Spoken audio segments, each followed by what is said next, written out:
Hello learners, welcome to lifting laws. This is Puneet Kapoor और हम कर रहे हैं इंडियन कॉन्ट्रैक्ट एक्ट।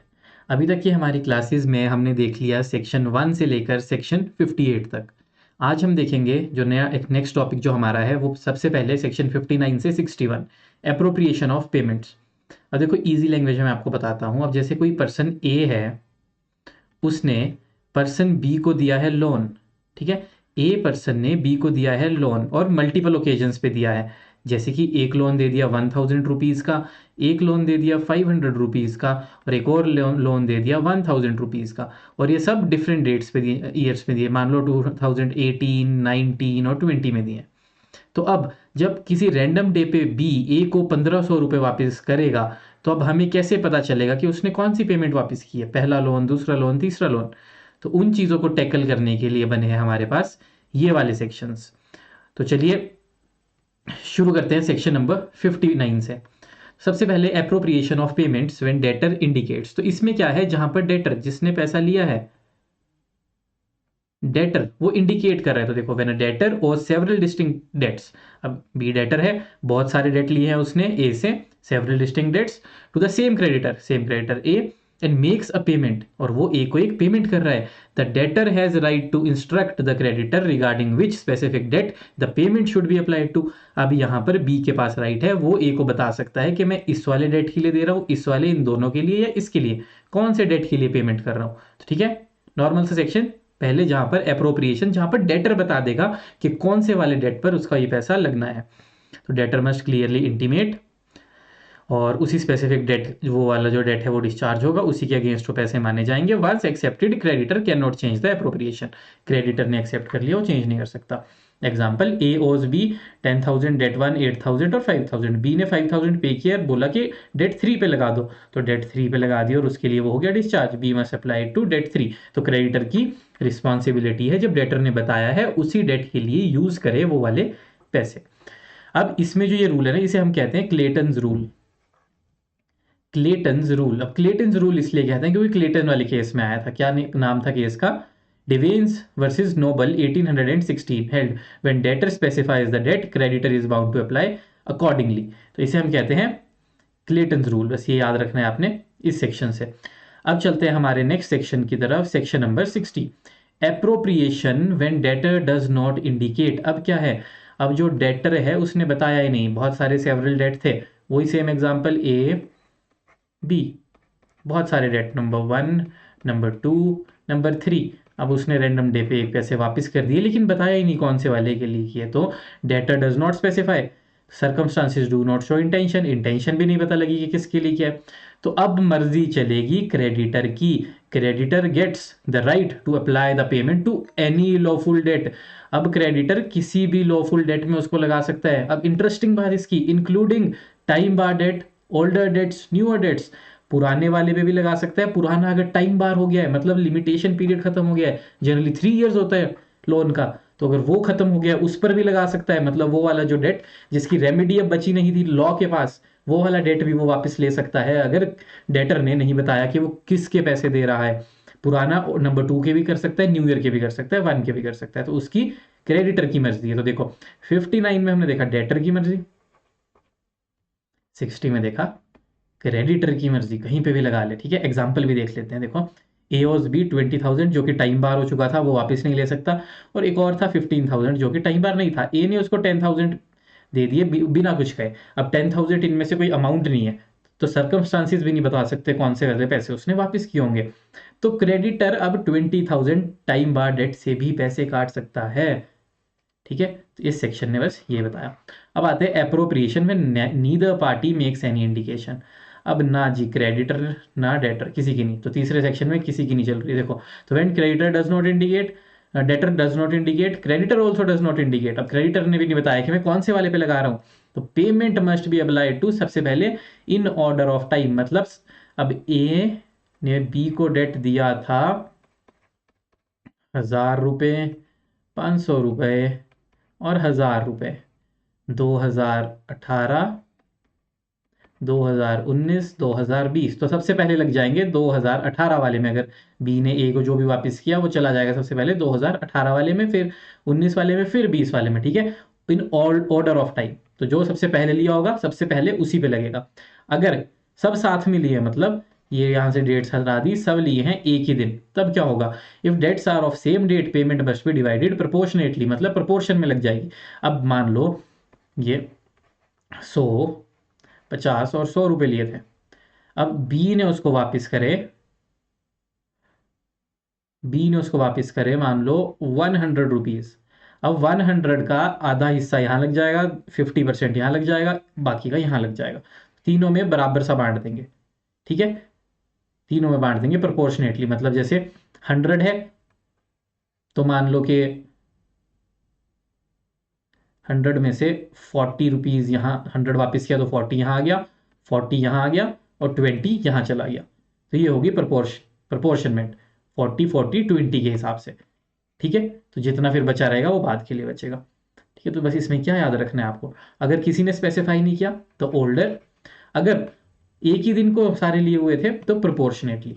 बस इतना सा इसमें से याद रखना है। The rule is applied by court only when intention of both parties are in unclear. तो ये तभी लगता है, जनरली ये रूल नहीं लगता, जब अनक्लियर इंटेंशन हो तभी ये रूल लगता है, ठीक है? तो हमने 3 सेक्शन देख लिए, 59, 60, 61। 59 डेटर ने बोला तो वैसे लगा लो, क्रेडिटर की मर्जी जब डेटर ने नहीं बोला। 61 जब दोनों ने नहीं बताया तो फिर कैसे लगाएंगे, या तो ओल्डर या फिर प्रोपोर्शनेटली। तो ये हो गया हमारा 3 सेक्शन क्लियर। नेक्स्ट, अब आते हैं नोवेशन, रिसेशन और अल्टरेशन का इफेक्ट क्या होता है कॉन्ट्रैक्ट पर। तो सेक्शन 62 बोलता है discharge of contract when party. अब पार्टीज जो है वो डिस्चार्ज हो जाएंगी अगर नोवेशन, रिसेशन और अल्टरेशन के लिए बोला, तो जो पार्टीज हैं वो डिस्चार्ज हो जाती हैं पुराने वाले कॉन्ट्रैक्ट से। नोवेशन होता है न्यू कॉन्ट्रैक्ट से सब्सटीट्यूट करना, रिसेशन होता है कॉन्ट्रैक्ट ही कैंसिल कर देना, ऑल्टरेशन होता है चेंजेस करना। देखो, novation old contract is substituted by a new contract, मतलब नोवेशन का मतलब ये ना न्यू, तो न्यू चीज आ गई कोई। तो इसमें क्या है, होना कैसी चाहिए, यूनिलेटरल नहीं बायलेटरल होना चाहिए, बायलेटरल, नेवल यूनिलेटरल कभी नहीं होना चाहिए। दोनों पार्टीज की मर्जी से नया कॉन्ट्रैक्ट आ गया तो ओरिजिनल कॉन्ट्रैक्ट है उसको परफॉर्म करने की जरूरत नहीं है, उससे डिस्चार्ज हो गए, वो हो गया कॉन्ट्रैक्ट खत्म। Example, A owes B 20,000 rupees, they agree that A will instead deliver laptop. तो 20,000 की जगह उसने बोला मेरे को लैपटॉप दे दियो, तो 20,000 देने वाला कॉन्ट्रैक्ट हो गया खत्म, अब लैपटॉप देना पड़ेगा। City bank versus standard charter bank 2003 supreme court, novation can not B unilateral. जैसा मैंने आपको बताया कभी भी यूनिलेटरल नहीं होना चाहिए, दोनों पार्टीज का कंसेंट होना चाहिए। Second is recession. रिसेशन क्या है, कैंसिलेशन, मतलब contract is cancelled and brought to an end, require, इसमें भी म्यूचुअल कंसेंट होना चाहिए दोनों पार्टी का। Unilateral rescission allow is allow only under, अच्छा यूनिलेटरल जो रिसेशन है वो तो कोर्जन वगैरह में है जहाँ पे पीछे वाले सेक्शन थे। ऐसे जनरली इस सेक्शन के अंदर, सेक्शन जो ये है इसके अंदर यूनिलेटरल नहीं हो सकता, बायलेटरल होना चाहिए। Example, A and be decide mutually to cancel supply contract, तो हो जाएगा खत्म और उसको परफॉर्म करने की जरूरत नहीं बचेगी। ऑल्टरेशन होता है टर्म्स चेंज कर दिया आपने, एग्जांपल पहले डिलीवरी डेट 1st की थी अब 10th की कर दी, तो 1st को करने की जरूरत नहीं है, 1st वाला हो गया खत्म, 10th वाला हो गया अगला कॉन्ट्रैक्ट। अब आता है section number 63, remission of performance. Wait, ठीक है 62 हो गया। अब आता है 63, रिमिशन ऑफ परफॉर्मेंस। अब इसमें क्या है, ये सिर्फ एक पार्टी का राइट है, पिछले वाले सेक्शन में तो दोनों के पास था, अब यहाँ पे सिर्फ promisees right. Under section 63 only promisee gets power to, अब प्रोमिसी जो है वो ही प्रोमिसर को कह सकता है कि ठीक है मैंने डिस्पेंस कर दिया आपको, परफॉर्मेंस मत करो, आप रिमिट कर दिया, वेव कर दी परफॉर्मेंस, एक्सटेंड कर दिया मैंने आपका टाइम, या फिर मैं चलो एक्सेप्ट कर रहा हूँ जो भी आप थोड़ा बहुत कर रहे हो उसको ही एक्सेप्ट कर लूंगा। तो इसमें ये बोला गया। तो देखो इसमें क्या है, no consideration is needed for remission, remit कर दिया तो कंसिडरेशन की जरूरत नहीं। देखो एग्जांपल, ए ओ बी 5,000 रुपये, ठीक है, ए ओ करता था बी से, ए ओ बी 5,000 रुपये, बी से पे मी 3,000, देखो ए के ऊपर उधार था 5,000 रुपीज का,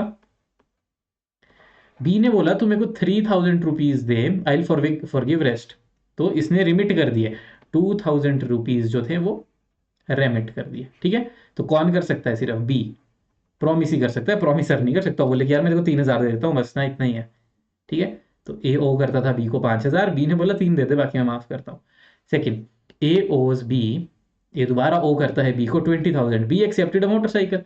अब इसमें क्या हुआ, अकॉर्ड और सेटिस्फेक्शन, उसकी जगह कुछ और मांग लिया आपने, बोला चल ठीक है पैसे नहीं दे पा रहा तो ये मेरे को बाइक दे दे, तो मोटरसाइकिल ले ली इंस्टेड ऑफ मनी, तो यहाँ पे भी सारे डेट डिस्चार्ज माने जाएंगे।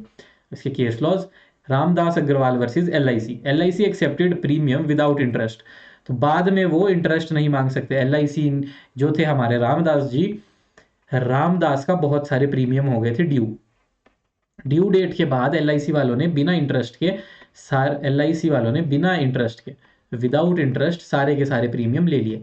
उसके बाद जब उस मेच्योरिटी हुई तो उसने बोला कि आपके LIC वालों ने बोला आपके प्रीमियम में इंटरेस्ट भी था, वो भी देना पड़ेगा। तो ये रामदास जी चले गए कोर्ट, उन्होंने बोला पहले इन्होंने ले लिया था, तो कोर्ट ने हेल्ड किया जब आपने पहले रेमिट कर दिया, अकॉर्ड और सेटिस्फेक्शन कर दिया आपने, तो आप बाद में डिमांड नहीं कर सकते इंटरेस्ट।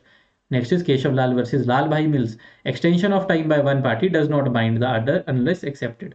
अब एक ने एक्सटेंशन कर दी टाइम की, सामने वाला अगर उसको एक्सेप्ट ना करे, प्रोमिसरी अगर एक्सेप्ट नहीं कर रहा है, तो वो बाउंड नहीं होगा उस कॉन्ट्रैक्ट से। Section 64 consequence of rescission of voidable contract. When person rescinds a voidable contract, एक कॉन्ट्रैक्ट था जो कि वॉइडेबल था, उसको रिसाइंड कर दिया, the other party need not to perform further. तो जो सामने वाली पार्टी है उसको दोबारा से परफॉर्मेंस करने की जरूरत नहीं है। अब इसमें क्या है, नॉर्मल सी बात है बस एक, कि जो भी बेनिफिट रिसीव किए होंगे ना पार्टी ने, 64 में क्या है, बेनिफिट को जी आप रिस्टोर कर दो। ठीक है, एक वॉइडेबल कॉन्ट्रैक्ट था, उसको रीसेंड कर दिया, तो अगर किसी पार्टी को कुछ बेनिफिट हुआ है तो प्लीज वो रिस्टोर कर दो। अनजस्ट एनरिचमेंट किसी को नहीं होनी चाहिए। Like example, A is induced by fraud to buy goods, he returns the goods after discovering fraud. उसको पता लगा कि भाई तो फ्रॉड हुआ, मैं वापस कर रहा हूँ, वॉइड कर दिया मैंने कॉन्ट्रैक्ट को, तो seller must refund the money, तो जो उससे पैसे लिए उसको वापस करने पड़ेंगे। एग्जाम्पल क्या था देखो, ए बी, ए ने बी को एक पेन बेचा पार्कर का बोल के, ठीक है, पार्कर का पेन बोल के एक पेन बेचा 1000 रुपए में। बी घर गया, बी ने बॉक्स को ओपन किया और देखा कि उसके अंदर तो एक नॉर्मल 10 रुपीज वाला सेलो का पेन है। तो जब वो वहां गया तो उसने देखा, उसने फिर देखा कि मेरे साथ तो फ्रॉड हो गया, तो वो ए के पास वापस गया और बोला भाई आपके डब्बे में तो ये निकला है, तो ये मैं कॉन्ट्रैक्ट कर रहा हूँ, खत्म, ये लो अपना पेन वापस कर दिया। अब ए की ड्यूटी है, उसको जो 1000 रुपए मिले थे उसको वो रिस्टोर करने पड़ेंगे बी को। Easy. Next section, section number 65, restitution when agreement is void और कॉन्ट्रैक्ट्स बिकम वॉइड। पहले था देखो, अभी हमने पिछले सेक्शन में वॉइडेबल पढ़ा। अब क्या है, जो अग्रीमेंट है वो बाद में डिस्कवर हो गया कि ये तो वॉइड था, पहले नहीं पता था, वॉइड अब इनिशियो नहीं था, डिस्कवर टू बी वॉइड है, या फिर कॉन्ट्रैक्ट लेटर ऑन वॉइड बन गया।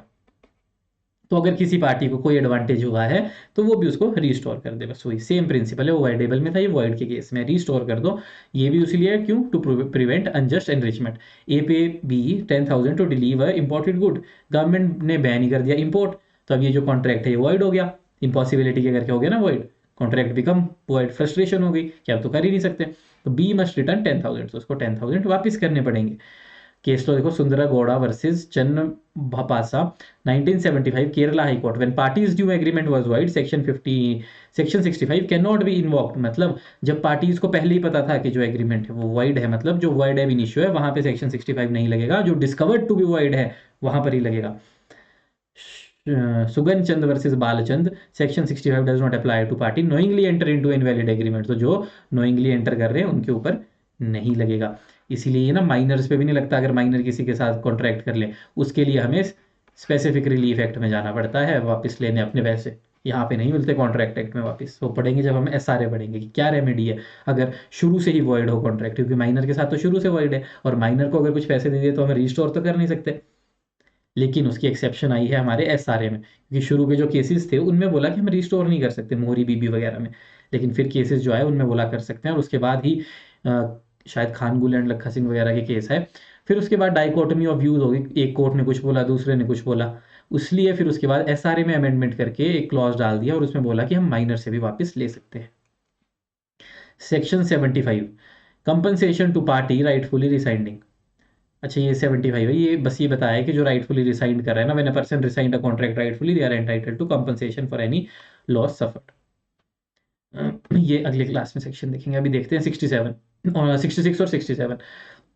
अब देखो 66 और 67 में क्या है, 66 है हमारे पास कम्युनिकेशन ऑफ रिसेशन, तो कम्युनिकेशन ऑफ रिसेशन। तो इसका मतलब क्या है, द जो रिसेशन है ना वो कैसे कम्युनिकेट करना है एक पार्टी को, कि मैंने रिसाइंड कर दिया कॉन्ट्रैक्ट, कैसे, तो must be communicated in same way revocation of proposal. तो जैसे प्रपोजल का रेवोकेशन सेक्शन 3 में हमने पढ़ा, कम्युनिकेशन सेक्शन 3 में, वैसे ही सारी रेवोकेशन यहाँ पे होगी, उसकी कम्युनिकेशन वैसे ही होगी, सेक्शन 3 की तरह सेम है section 66। Section 67, effect of neglect of promisee to provide facilities. अब यहाँ पे है कि जो प्रोमिसी है वो ही फैसिलिटी प्रोवाइड नहीं कर रहा प्रॉमिसर को, जिसकी वजह से वो अपना कॉन्ट्रैक्ट ही नहीं कर पा रहा, तो जो प्रॉमिसर है वो एक्सक्यूज हो जाएगा परफॉर्मेंस से, और प्रॉमिसर कॉम्पनसेशन भी क्लेम कर सकता है। एग्जाम्पल देख लो, वही कि पेंट करने के लिए बोला ए ने बी को, लेकिन वो अपने घर के अंदर ही नहीं आने दे रहा, तो बी पेंट ही नहीं कर सकता, तो जो बी है वो अपने उससे एक्सक्यूज है और वो कॉम्पनसेशन भी क्लेम कर सकता है ए से। तो देखो हमने 67 सेक्शन तक कर लिए कॉन्ट्रैक्ट के सारे, 68 से 72 हम ऑलरेडी कर चुके हैं, अब बस 73, 74 और 75 बच के, जो कि हम नेक्स्ट क्लास में करेंगे और हमारा कॉन्ट्रैक्ट हो जाएगा खत्म। तो आज के लिए इतना ही। Thank you, bye bye, take care.